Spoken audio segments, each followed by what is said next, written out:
Naam, mtazamaji, katika habari za udaku, leo bwana Diamond Platnumz ameamua kumjibu Mange kwa vitendo.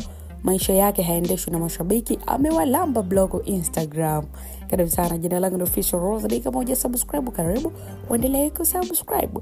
Hii ni katika moja ya mijadala ambayo imewaka moto kwenye mitandao ya kijamii, hoja kuhusu jinsi star Bongo Flava Diamond Platnumz anavyoshughulikia matusi na kauli chafu kwenye ukurasa wake wa Instagram. Imezua gumzo kubwa sana. Sasa hii ni mara tu baada ya mdau mmoja kutoka mtandao wa X, zamani kama Twitter, ambaye anafahamika kama Fumbo Khan, kudai kuwa Diamond anatembeza block kinoma kwa mashabiki ambao wanaandika maneno ya matusi kwenye posti zake.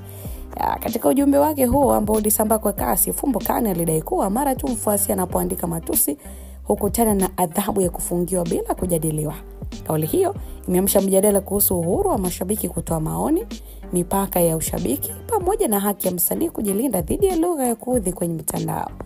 Wachambuzi wa masuala ya mitandao ya kijamii wanasema kuwa hatua ya Diamond ni ya kawaida kwa wasanii wakubwa duniani, kwani wanakutana na maoni maelfu kila siku, yakiwemo ya kuudhi na wakati mwingine matusi mazito pia. Kwa kuwa mitandao ni sehemu ya biashara na taswira ya msanii, wengi huchagua kuweka mazingira safi ili kulinda jina lao, makubaliano ya kibiashara pamoja na ustawi wao wa kisaikolojia.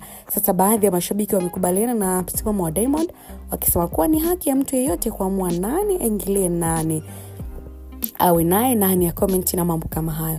Lakini kwa upande mwingine, wako ambao wanahisi kuwa msanii wa hadhi yake angetakiwa kuruhusu maoni ya aina zote bila kuwa na matusi kama tishio, wakisitiza kuwa ukubwa wa umaarufu humlazimisha mtu kuwa tayari kupokea kila aina ya changamoto. Lakini pia hata hivyo, wachambuzi wengine wanasema kuwa tofauti ya maoni haimaanishi kutukana, na mashabiki wanapaswa kujifunza pia kutoa hoja bila kukiuka ama kuvuka mipaka na heshima ya mtu.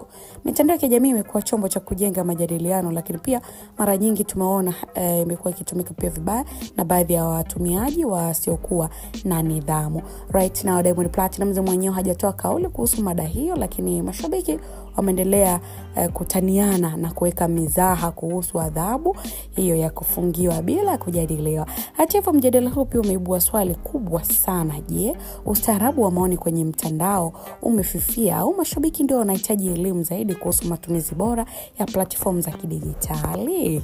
Endelea kujibu swali hili mtazamaji wetu kupitia channel hii ya Biomedia. Sasa kuangazia maoni yako next video kwa uzuri kabisa. Hapo umeweza kuenjoy.